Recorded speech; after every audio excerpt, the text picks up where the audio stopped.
customer support in the past, which makes him uniquely qualified to highlight the differences between the desires of the pro audio world and the audiophile world where we all reside. So please join me in welcoming Chris. Thanks, Ryan. Thanks for coming. Okay, so we're basically, we have the creation side of things, and then we have the viewer or listener side of things, and somewhere in the middle they meet, right? So we're going to talk about where that is, where they meet, where they're different, in terms of perspective and in terms of the gear they like, or what they're listening for, that kind of idea. So we'll just go ahead and get started. First, I want to start with defining what pro audio is. To me, someone who works in pro audio is anyone who gets paid to work with sound. Mostly what I'm going to focus on here, though, is people who make records. So mostly music, things to be played back on our systems that we can enjoy and space out with, or whatever we're going to do, right?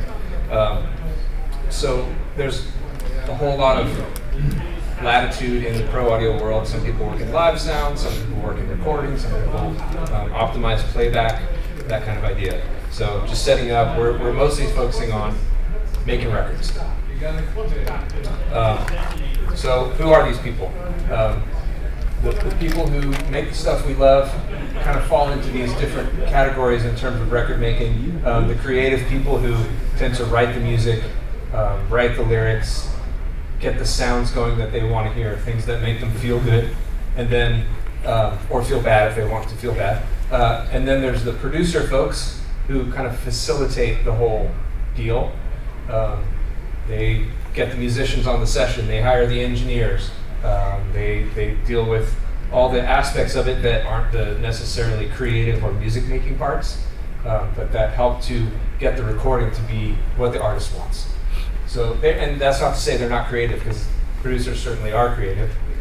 It's just about a different kind of creativity. And then we have the engineers, who are the ones, they kind of walk the line between science and art usually. They're the ones who are capturing the sounds, getting them onto tape or into a DAW, then they're mixing them, mastering them, and in the live sound world they're also recreating this stuff in the live environment, so on stage or whatever it is. And a lot of times that's playback. These days, especially in pop music, the live sound engineer might be playing back some of the recordings that were made during the original recording session on a stage. So there's an aspect of that that's also involves critical listening, and that's getting the sounds to sound like they should in an environment where they don't have a whole lot of control over the sound necessarily. So up here we have Liberty, who kind of walks the line between the first two. He's a jazz musician and plays guitar, and he also does a lot of music direction, plays a lot of jazz, but he also produces records and he does some engineering as well. I think he actually does mastering engineering also, so he kind of encapsulates all of those things. Steven is also kind of in that same realm. He creates his own music, he remixes a lot of classic rock records, he does a lot with spatial audio, that kind of stuff. And yeah, just had a record come out yesterday, it's great. Kate Cooper works in, she makes library music mostly. She works for this company that creates music for people to license. So a lot of it is not necessarily, I'm gonna make a record. It's, I'm gonna make this piece of music that might fit into someone's theater piece or their movie or their TV show. So she has a really interesting perspective on creating music, because her whole thing is we want to create a mood, and there's usually no lyrics or that kind of thing. It's not songs, it's more just like mood pieces or timing pieces. And then Samantha is really involved in the engineering side of things, in the creative side as far as producing and working with vocalists and that kind of thing. So there's this kind of general community of people, and they all kind of have different roles, but they also intersect. So in the process, I kind of broke it down into 5 regions here.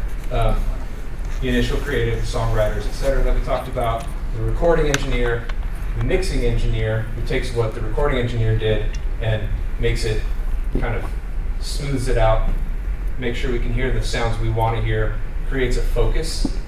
And then the mastering engineer takes that and massages it further with kind of broad strokes and gets it sounding more presentable. And they also do a lot of the technical, like space between the songs and how loud are songs compared to other songs, all that kind of stuff.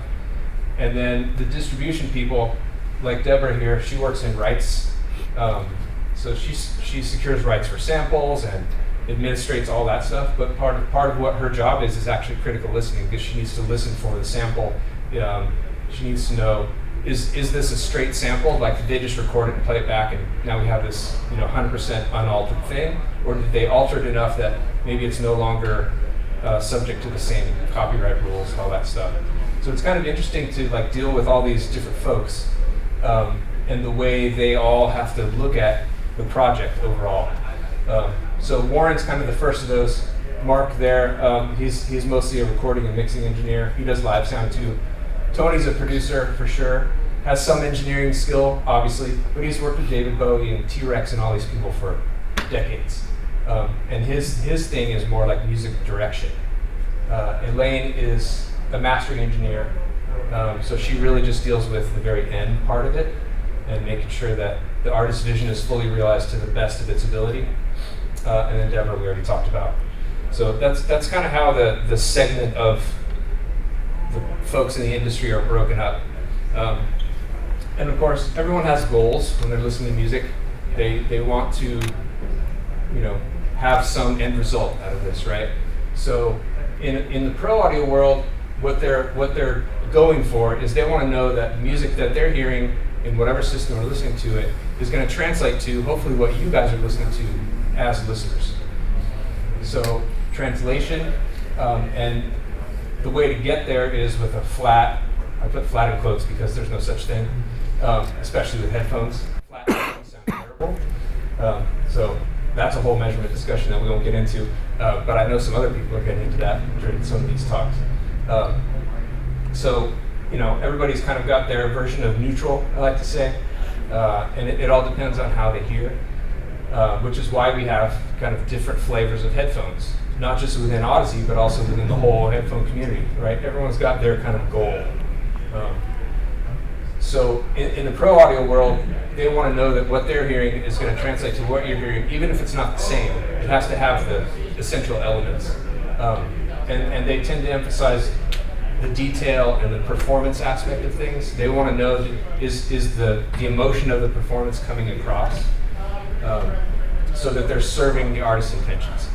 They basically, most pro audio people will say, I work for the artist, whoever the artist is. And obviously they also work for maybe the label or whoever's giving the money to the project. But in an ideal world, they want to serve the artist's intentions. So that's what they're listening for. They want to know how they can best do that. And then it comes to the audiophile side, where the main thing seems to be, they want to either be transported to an event or feel like the event is maybe happening in their space, whether it's in their head or their room or whatever. But they want to feel the emotion, right? Like they want to be communicated to, and they want to either relate to something or take an adventure with something, or feel like they're, they can tune out the world or whatever it is. Everyone's got their own thing that they want. Maybe they just want to express their rage, or maybe they want to feel like the first time they fell in love again, whatever it is. So they want to experience the intentions of the artist. And a lot of the emphasis tends to be on sound staging, imaging. When you go to audiophile shows, you always hear people talking about imaging, and I could hear exactly where that trumpet was, that kind of thing, which is totally cool, and that's part of the enjoyment of it for some people. Other people don't really care. It could be mono for all they care. They just want to feel whatever it is they want to feel. But there tends to be this, in audiophile circles, that's part of the realism aspect of it, right? We want to feel the realism, the fact that people are performing for us, or we're getting to be a fly on the wall and witness something going on, something that we don't necessarily experience in our life. So, a couple photos from, this is from Munich show this year. This was a $3 million horn system.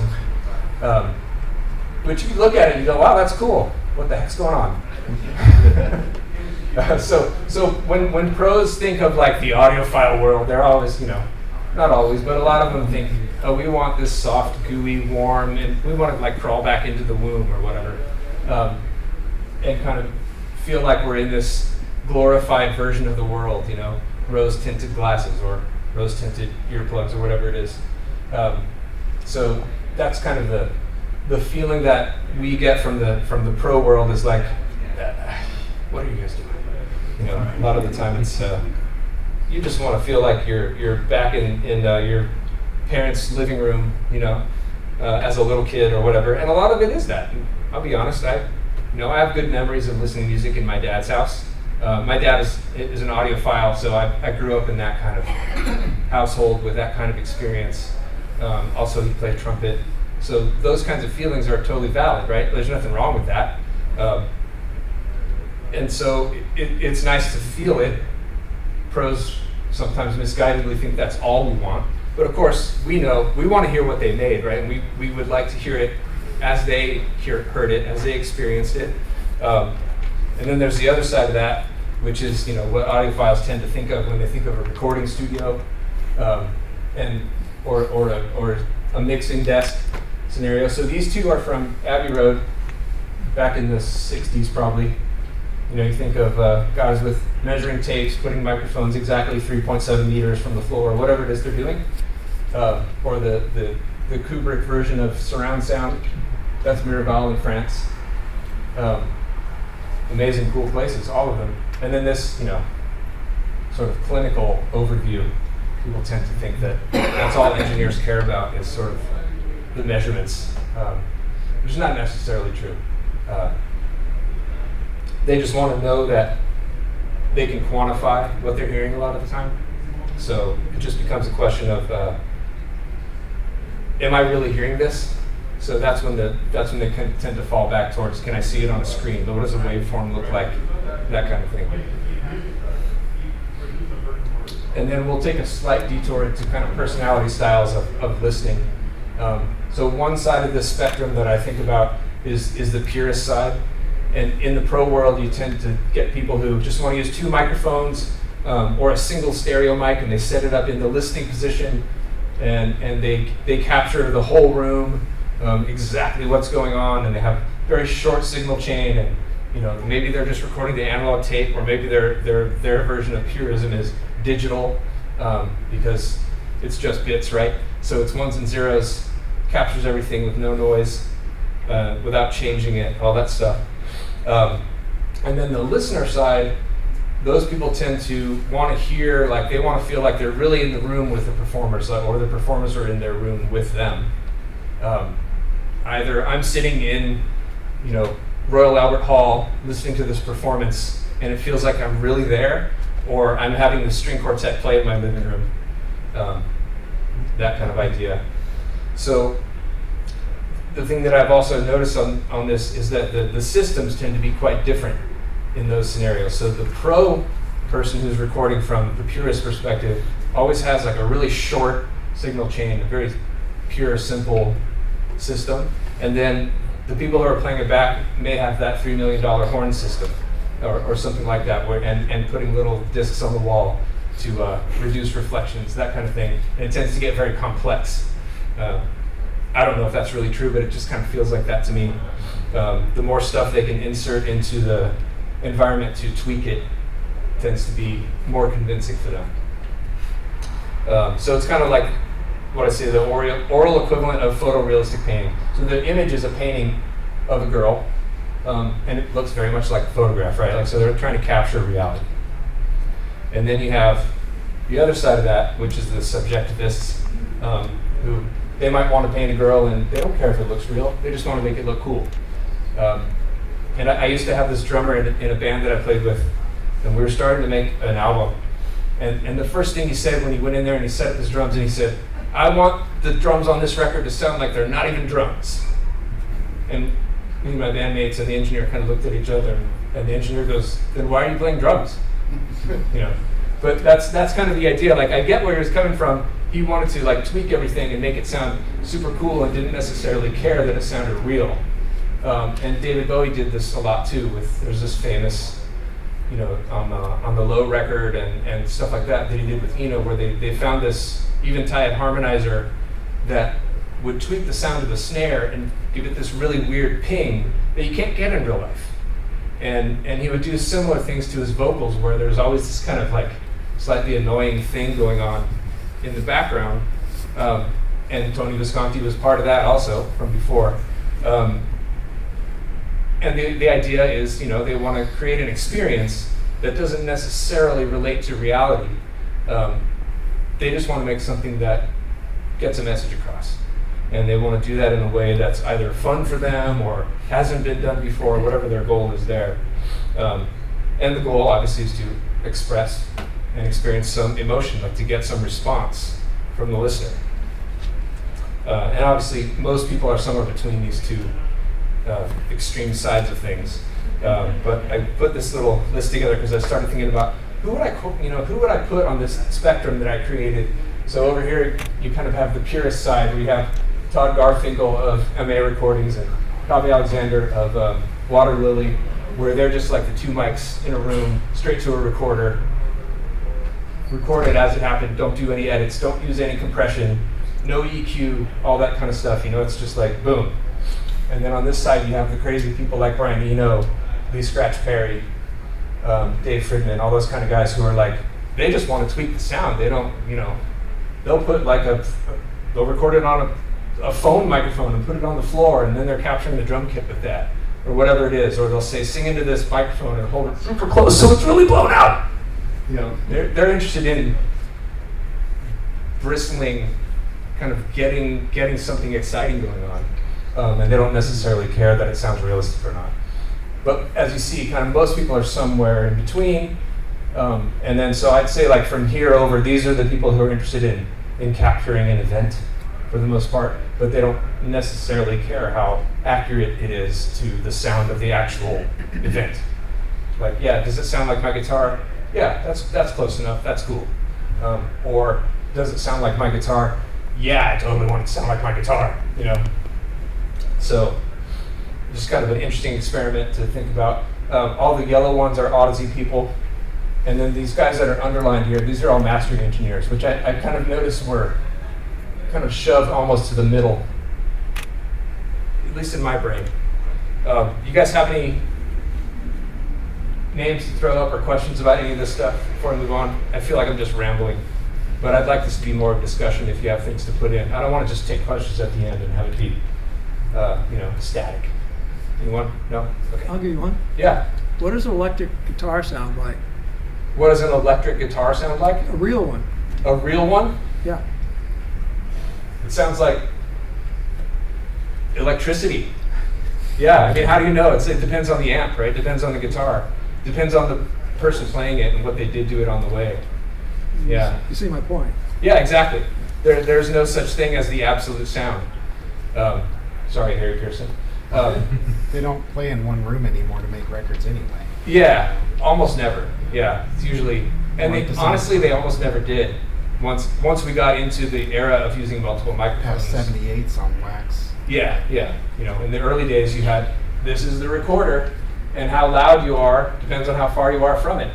So they would stand everybody around it and record right into the horn, or into the single microphone when they started doing that. But once they figured out, like, oh, if I put a microphone on the bass, and I put over here a different microphone on the drums, and then I put a microphone in front of the singer, well, that just leads to then, well, what if I put something in front of the drums so it's not leaking into the singer's mic? And then the bass, I'm going to put in a closet over here so it's not rumbling the whole room. And then you start getting separation, which separation is great for control. And it can be great for reproducing timbre and timing, but it also doesn't give you any sort of environment.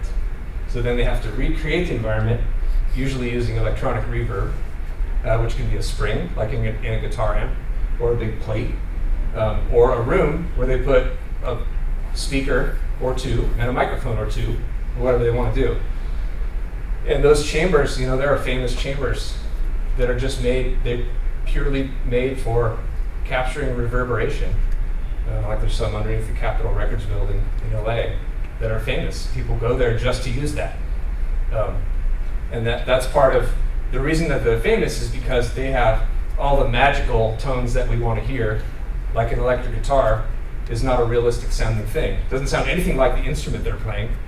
It's tweaked along the way, right? And it's all mid-range mostly, not too much high end, not too much low end or it gets muddy and starts interfering with the bass. So there's all this kind of give and take, which is fun, and that's where this side comes in and they're like, ooh, I can do all this stuff to that because it's isolated. So super fun stuff. But it all depends on what do we want to hear as listeners. Do we want to hear the real thing? Do we want to hear the maybe more exciting tweaked version that is not necessarily as realistic but more impactful, right? So I've got a question. Yeah. If it's been recorded through microphones and it's been dispersed through a speaker, and then you go home and play it through a vinyl or digital through speakers, how does the IEMs fit in? Yeah, I mean IEMs and headphones in general, Yeah, right? so how do, Like we have a lot of people who like when we go to 2-channel shows, right? Like Axpona or whatever, that's Yeah. classically all about speakers. Or I have friends too, like even my wife. I don't like headphones, And one of my friends from art school, I remember like when I first started kind of listening to headphones more closely and getting interested in that. And he was like, man, I can't listen to headphones. There's no air. Like you need air to vibrate. So, there's people who just don't want to hear that no environment sound. So, and IEMs are the sort of ultimate of that, right? Like you're compressing the sound chamber, the air that's vibrating into just what's inside your ear canal, nothing else. It's almost like you're putting something right on your eardrum. That'd be an interesting headphone, right? Direct vibration of your eardrum, like a PZM. Make it too loud and now you're deaf. Yeah. Yeah, so the environment plays a big part of it, right? And not only the listening environment, but the recording environment that I was just talking about, where the more you isolate stuff and make it smaller or easier to control, the less of a room feeling you have, the less live it feels. So there's always this sort of middle ground, and that's the same, I would say, with one thing that I honestly like about Odyssey headphones is that they do kind of feel like speakers on your ears. And I don't have that experience with every headphone, obviously, and some people don't want that. With in-ears, a lot of traditional IEMs, it's the total antithesis of that. There's no room. It's just you're vibrating this little thing in your ear. But there's also a super direct feeling that you can get from that can also be super exciting, right? Like, oh my God, it felt like Bowie was whispering in my ear or whatever it was. So that can be cool too. And part of what's cool about it all is, as you see, there's this whole spectrum of people who their main goals are different. And same with listeners. Like our main goals are different. I could put names of famous listeners up here, I guess, but that would be weird. Anyway, so that's that. So that gets us back to what the heck do we want? Why do pros do this? Why do we listen to it? Obviously, we love it, right? It's all about feeling. Like we want to feel whatever it is we want to feel, and that's when it comes into like, what record am I going to play? Do I want to play something that will help me express my rage because I'm angry because I just sat in traffic for 3 hours, or do I want to feel elated and happy and good about the world? Whatever it is, it's all about feeling. And Yuka Honda summed it up really well.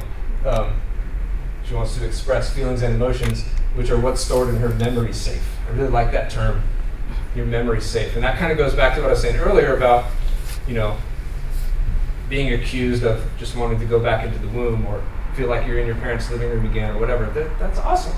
And there are artists who just want to kind of express those things that they've stored up and get them out into the world, and then you have a shared experience. That's part of what this is about too, is I want to feel what someone else felt as a listener. Just part of the fun of it. Okay, so then we have some terms, because we have to get somewhat scientific. Right? So in the pro audio world, they tend to talk about translation, flat or neutral frequency response. They're looking for a focused sound. They want to know, like, if I make this little tweak to this sound, is it going to come across better? And that requires focus. You can't just have sort of, yeah, well, I don't know, I guess I hear it.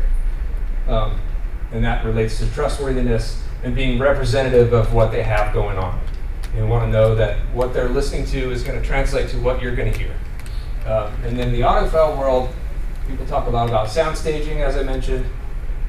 Dynamics, that's an interesting one too. Dynamics in the pro audio world are mostly thought of as something that has to be controlled. Because if you try to record a drum kit without any kind of dynamic control, and especially if it's some sort of piece that has loud and quiet moments, you're going to have a lot of trouble with that, because the loud ones are going to tend to distort, going to blow out your microphones or your recording chain in some way, and the quiet ones will probably be too quiet for you to actually hear, especially if you're using tape the old-fashioned way, because the noise floor is quite high. So it could get buried in the noise floor. So in the pro world, dynamics are something that they need to fit into a given space. It's sort of like, I have this much room for my furniture. I have to figure out where I can put my furniture. What's the biggest space I have? What's the smallest kind of compartmentalized space I have? And they have to make everything fit. In the audiophile world, we tend to want more dynamics, right? Like we talk a lot about overcompression, and this sound is squashed, and we see the sausage waveform that doesn't vary. So we're looking for more dynamics. Brauer people are trying to control dynamics. So there's kind of a give and take there, and they have to find the middle ground that's going to make them happy and work within their scientific abilities. Yeah. Yeah, I got a question. If you're a musician, someone like, say, Sting, right? Sting, yeah. You're in that category, and when you go home, you're in that category. What sort of equipment do they have? Yeah, that's a good question. So what sort of equipment do musicians tend to have? Yeah. And it depends on who they are, what they care about. Yeah, Sting, I don't know Sting. Never met him. But I imagine he probably invests in some pretty decent gear. He wants to hear. Basically, and I'm conjecture on Sting's part because I don't know him, but my experience with musicians and being a musician myself, what I hear in the studio, if I can take that to my house and hear it just like that, but on my couch instead of sitting in the recording studio, that's perfect, right? It's almost like what we sometimes talk about in the audiophile world about an amplifier. The ideal amplifier would be a straight wire with gain, right? It doesn't alter the signal, just makes it louder so you can hear it. That kind of idea is probably ideal for just about everybody. And some musicians are super audiophiles and they spend a lot of money. Neil Young's very vocal about high res and how that's the only way you can hear the true sound of what the records are. Other people are like, no, I need this. I was at Brian Lucey's mastering studio earlier this week, and he has these speakers that sold for like $125,000 a pair that he uses to master with. And then he goes upstairs to his room and he's got some BMWs in his living room that he listens on that didn't cost that much. But the idea being that, and that's where we go back to translation again, like if they're playing it back in the studio and then they can take it home and it'll sound essentially the same, that's happiness. And that's the challenge. And for us as audiophiles, we want to know, well, actually some people don't care, right? They don't necessarily care that they're hearing it like the musician heard it. That's not important. But other people really want to know, like, what does this record sound like? And there's only a few people in the world that really know that. And that's the people who made it. And even then, their experience is subjective to where they were hearing it and what they were hearing it play back on and all that kind of thing. Which is kind of why headphones are cool, because, okay, yes, there's the DAC, the amp, and whatever's upstream of the headphone, but when you're listening on headphones, you're not hearing the room. You take the room out of the equation, you say, right? So like, you know that when Steven Wilson listened to his new record and he was mixing it on his headphones, if you have the same model headphone, you can pretty much hear what Steven heard, which is kind of neat, given the variables there of the DAC and et cetera, et cetera. But, and again, everyone hears differently, so different headphones sound different to different people. But the essence of that is kind of the same. And I think that's part of the fun of the headphone world versus the speaker world, where, man, you have to do so much tuning with speakers. And going back to Brian Lucy in his mastering studio and his $120,000 speakers, he did so much to that room. Oh my God. He probably spent $500,000 tuning the room to make the speakers sound their best. Whereas when he plugs in his headphones, puts them on, no tuning required, really, other than maybe a little EQ to make them perfectly tuned to his, because he's super picky. Because mastering engineers tend to be super picky, right? That's part of why they're good at their job, because they can hear all those little things that make a difference when you add them up. Anyway, getting back to this, audiophiles tend to like the warmth, the beauty, and or the realism. And the reason I put these down at the bottom of quotes is because those are sort of related, but not really. You know, the representative being, I want to get the basics across and have people feel the intention. And then the realism being, I don't want to just feel the intention. I want to feel the guitarist's fingers on his strings. You know, when he picked across that chord, you know, I want to be able to tell what gauge those strings were and how thick the pick was and all that stuff. So it's similar but different. And then there's the common ground, and these are just the terms from the middle that I didn't talk about. But neutrality, important, right? Because when you hear a neutral sound, you hear essentially that straight wire with gain, we hope, where what goes in comes out, but just for you. Transparency is very similar, but it's mostly about, like, if that guitar over there comes across as sounding like a real guitar, even if it's not exactly right, it's somewhat transparent. And we talk about sometimes about cleaning the glass. You know, it's like I cleaned the windows and then looked out my window at the scene and it was so much more clear. You know, that's transparency, and which allows you to hear more detail, which is all those little things about, you know, the gauge of the strings or the timing of that lead line or whatever it was, those notes. Imaging being the sort of sound stage that you're listening on, the spread, where things are in the room or whatever it was, or inside your head, all that kind of stuff. And then the big ones, emotion, that we've talked about quite a bit, getting that emotion across. Are people hearing what the intention was with that emotion? Or are they going, well, I don't know, is that guy happy or sad? And that's part of the producer's job, part of the writer's job, and part of the engineer's job is to make you feel that.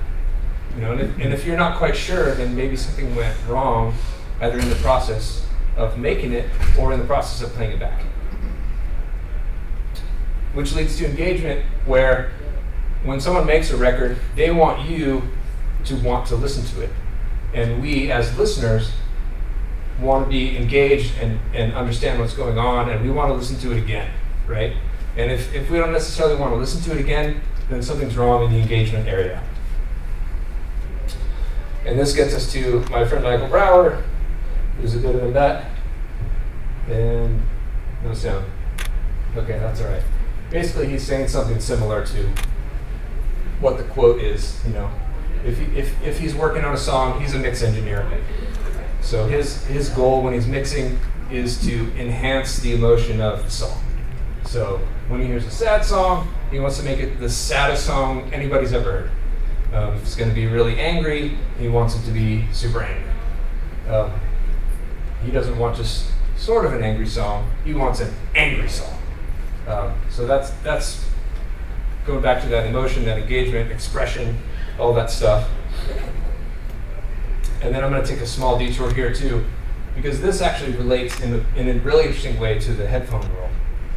And that is immersive audio or Dolby Atmos which is the big player in the game, but there's also Sony 360 and Sonics, other kinds of playback methods, one of which is Apple Spatial. So if you have, say, an iPhone and you listen to music on Apple Music, if there's an Atmos or spatial mix of the song you're playing back, unless you've turned it off, you're hearing it. So a lot of times people are hearing spatial audio without knowing that they're hearing spatial audio now, because they're putting those in as the default playback in a lot of these, like Amazon. Tidal, you have to kind of choose the Atmos version, but for the most part, the other formats are coming up with this automatically. And in the pro world, most of these things are being mixed in Atmos rooms, where they have 12, 16, 24, however many speakers they have, around them. But they're also always referencing this in headphones, because the version that plays back in Apple Spatial or Amazon Music when you're playing it on your phone is the binaural mix, which is just a 2-channel headphone mix, right?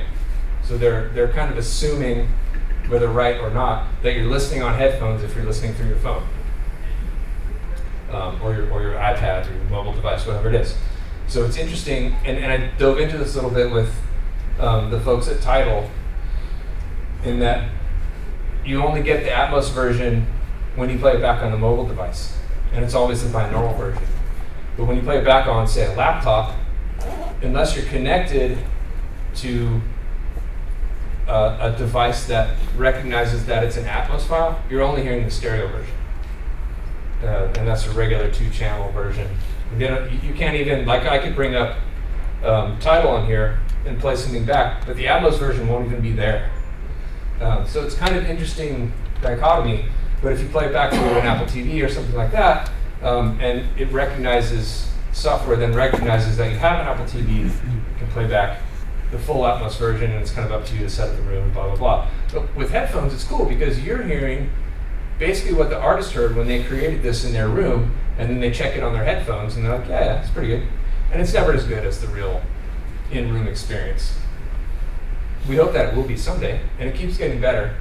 But Eno put it really well here. It's like creating a 3D sculpture with sound.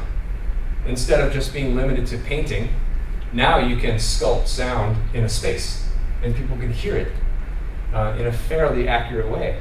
And on headphones, we have a real advantage to that, because it's not dependent on our room at all. It's kind of like, if you have decent headphones, you can hear it. And one of the coolest thing to me, other than the fact that it's maybe immersive or surrounding, is this dynamic range part of it. And when we were talking earlier about compression and managing the dynamics of a recording on the pro side and us wanting more dynamics, part of that comes from what we call the loudness wars in the 90s and 2000s, where everything was getting super loud and they were just compressing the hell out of it to make it sound loud. Well, you can't do that with Atmos. They won't accept it. So if you create an Atmos file and upload it to a service where they play it back, they measure it when you send it there, and it has to be minus 18 dB LUFS, which is just a number to tell you the dynamic range, really, right? So something like Metallica's Black Album is probably like -3. So it's 3 dB away from 0, which is the loudest it could possibly get without distorting. So in Atmos, it has to be -18, which means you're forced to have dynamic range, which to me is very cool. So when I'm listening to Atmos, I enjoy the spatial part of it, but what I really enjoy is the dynamic expression, because it's kind of baked in. And then if you can switch back and forth, like on Amazon, you can go from stereo to Atmos with just a flip of your hand across the screen. And you can really hear, like, the stereo version's usually pretty damn loud if you go from the Atmos version to stereo. So, and that's because it's compressed. So we kind of take that out of the picture with spatial audio, which I think is really cool. And the other thing that I think is neat and notable is that they're constantly improving the algorithms that calculate the binaural. So it's kind of cool to be able to, you could listen to something that was binauralized 2 years ago versus something that was binauralized 2 weeks ago, and the 2 weeks ago one will probably sound a lot better, a lot more spatial, which is cool. So check it out if you haven't already. What is our time? Okay, got some time. We're good. We're right on target.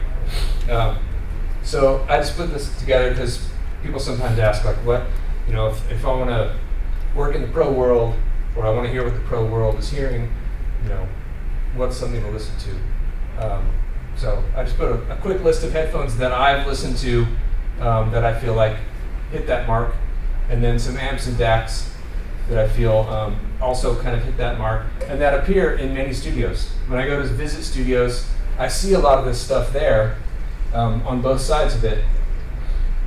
And to me, that's a good trust element. So as a listener, if I can find something that kind of fits in to the pro world, I'm going to check it out and just see. And a lot of times, maybe it doesn't work for me, but the idea is it's a good place to start, because I know that at least somebody in the recording world trusts this to help them make sure that they're hearing what they need to hear. And this picture was a listening event that we did when we launched, just before we launched the LCD5 in Cardin. So we have Bill Frisell, Chris Lightcap, Julian Lodge, and Margaret Glaspie all came and listened to some stuff. And that's our CEO back there hiding. So basically, pros and audiophiles have to coexist, right? We have to be in the same world together. We kind of feed off each other.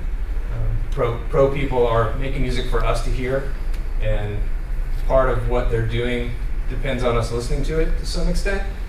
A lot of people probably don't really care, like they might make it just for them. They don't care if anybody else likes it. But most of the time, to be honest, if they send it out into a vacuum and nobody ever hears it, it's not that satisfying for them in the long run, right? They don't necessarily have to have a hit record out of it, but they want to know that somebody loves it and they're communicating something that people want to experience. And so, there's a lot of feedback in that loop. Pros definitely listen to what listeners want, and it keeps coming out better, which is very cool. And then my little addendum here is this fun chart. So these bars are all, probably hard to see from back there, but you can get this online here. Feel free to come up, take a picture. I'll leave this up because I'm almost done. I'll just leave this slide up. But it's kind of cool because it shows you in frequency both via the numbers of the hertz and also where it is on a piano down here, of all these different instruments within the orchestral kind of family. So percussion, brass, woodwind, strings, that kind of thing. And then you have the voice here. And the mighty electronic instrument, this one cracks me up. Electronic instruments, everything. And the pipe organ is just above that. It doesn't quite go up here, but that's basically as low as you can go. They missed a couple things, so that's why I put these quibbles down here. They didn't put the kick drum on there at all, so I added it right there. And then they kind of messed up on, like, I don't know any cymbals that go down below 200 hertz really, and they're fundamental. It's kind of weird. But essentially, once you kind of get a handle on this stuff, they need to start talking about frequency ranges, and I feel, there's a lot of talk in Audeze circle, particularly, we have kind of two flavors, right? So we have the classic Audeze sound, which started with LCD2, and people sometimes called us a little bit dark sounding, like there's a suck out around 3 kilohertz, that kind of nerdy stuff. And then there's the newer sound, which is a little more energetic in that frequency range, in part. So we can talk about that and know that when we look at 3 kilohertz, which is somewhere around here, these are kind of the ranges of things that are affected. And you can use this to start listening to stuff and thinking, oh man, like where'd the kick drum go? When I listen to this gear versus this gear, the kick drum's really present here, but it's kind of not so present here. Like, is there something wrong? Or maybe I've been hearing the recording wrong all these years, or whatever it is. So this is just kind of a cool way. To me, it taught me a lot about correlation.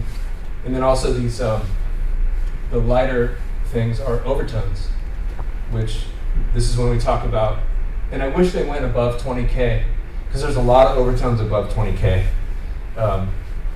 that we feel but we don't hear with our eardrums, especially trumpets. Like I would say trumpet should go way out here to like 50, at least. And those kinds of things play a role in how we perceive realism. So if we're looking for realism, like Rob was saying before, like the difference between a recording and a live music event, he's trying to narrow that down and get rid of it, right? And part of that is kind of the high frequency information, which comes with high-res audio, because high-res audio can contain more high frequencies, especially frequencies outside our hearing range, which actually affect the way we hear and perceive music. So, any more questions? Comments? No one? I have one comment. I've Yeah. always found it amazing how pretty much instantly you can tell when you're hearing live music. You know, walk by a bar with loud music coming out of it, Yeah, you can and you can instantly just tell, pretty right? much instantly tell. Yeah, when whether you're it's live walking, or not. he's for you guys in the back, you probably can't hear, but he's saying that there's an interesting difference. You can really tell very easily when you're hearing a live performance, even when you're walking past a bar or whatever, or some apartment up on the 3rd floor, you go, oh, there's a band playing up there, or now someone's listening to a record. It's so quick and so easy, and that's part of what Rob was talking about before, about dynamics and about high frequency extension and about, you know, all those things that we maybe can't hear with our eardrums, but we definitely feel. Yeah. Transient response is a big deal. Sir? In Audeze, what segments do you target? The audiophile or the pro or a bit of both? Both, yeah, definitely both. We started as an audiophile company in 2009. You know, our founders, especially our CTO, is a big-time audiophile. They wanted to make an audiophile product, and so that's what the LCD2 was. And then we expanded, and the next couple of headphones that were released started getting a little more neutral, and the LCDX came. And then the pros we didn't make it for the pro world, but the pro world kind of figured out, like, oh, I can use this. Like, this is helpful to me. It's a tool. And then at some point we figured out, well, okay, let's get some feedback and start making tools for these people. Because A, it's a new market, so yes, we can make more money. Awesome. Which allows us to put more money into R&D and make better audiophile products as well. But really, it's overlapping, and that's kind of why, I think that's why Warren asked me to do this, is because we kind of have a different perspective in that realm, where we're not focused on just that one segment, audiophile or whatever, and we're not making just pro monitor stuff, but it overlaps, and that's kind of the whole thing that we were talking about, like, where does it overlap? So for us, we have this kind of reputation in the pro world of making some pretty neutral and trustable headphones. And then, you know, for an audiophile who wants that, that's great. If they want something a little more warm or forgiving or whatever, we make that too. And then there's the gaming side. Yeah, just I was going to comment on the gaming side. So Yeah. do you think the gaming side will now move on to the headsets, you know, like the Apple headset, the glasses and the Like in VR kind of stuff. Facebook. Yeah, I'm sure there'll be some more VR stuff in the gaming world coming out, and it's kind of a different, I mean, I'm not a gamer, so I can't really say for sure, but my son's pretty heavy into it, and he has, what is it, not the Vive, but the other one. Oculus, yeah, he has an Oculus Rift. He plays with it sometimes, but after a while he ends up going back to his monitors, and, you know, I think it's just a different experience. It's sort of like spatial audio versus stereo, right? Yeah, do you think Odyssey will go in that direction as well? Yeah, Despite the gaming. Yeah, I think it will. Yeah. We already have a few. Yeah, and we definitely, when we released the in-ears, our first in-ears in 2017, we made one that was made to clip onto, or not clip onto, but work with the Oculus Vive and the other one that I can never remember the name of that I just talked about. Gone. Feeling old at the moment. There goes my brain. But yeah, I think for us, the focus on gaming will only increase, as probably some of you heard, Sony PlayStation Division purchased us. And that's in part, we agreed to that purchase because they want to help us get more into gaming, and we want to do that. So it doesn't mean that we're going to stop doing audiophile or stop doing pro audio. We're totally going to keep pushing that. And those three worlds also coexist. You know, pro audio people work in gaming. People have to listen to that stuff, and they want it to be realistic for their gaming purposes. They want to know if that guy behind me is about to shoot me, where is he? Can I turn around and shoot him? So that kind of localization and that kind of thing, super important. And to feel more inside the game, the more realistic the sound is, the better. Well-established soundscapes for games. Yeah. It gives the game a character. Right, yeah. The game wouldn't be nearly as effective without a good sound component to it. Is anybody mixing exclusively on headphones nowadays? Yeah, quite a few people are mixing exclusively on headphones. Really? Stephen Wilson, who I talked Are about they mixing times for already. headphones then? What's that? Are they mixing for headphones then? Sometimes, yeah. Like Stephen told me he mixes about 90% in headphones. And then he breaks it out into speakers toward the end of the process and kind of makes sure the panning is right where he wants it to be. And he's working pretty much focused exclusively on spatial audio in some respect.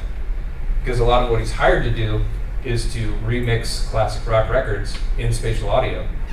And then he loves it, so he then works on his own music. This album that he just released was 100% from the start, spatial audio is the way to experience it for him. And then we have mastering engineers like Glenn Schick, who only uses headphones. He doesn't master on speakers at all. He's a total nomad. He travels from place to place. He moves constantly. So he uses only headphones. Because I've heard of people that like take the mix down out and play it in their car to make sure it Yeah, sounds the right. car test is super, it's totally common. It's been like that for decades. That's right? why I Where wonder about headphones. They used to put It's it on a like- cassette and take it out to the car and listen to it. See, headphones seem really detached from the, from the typical.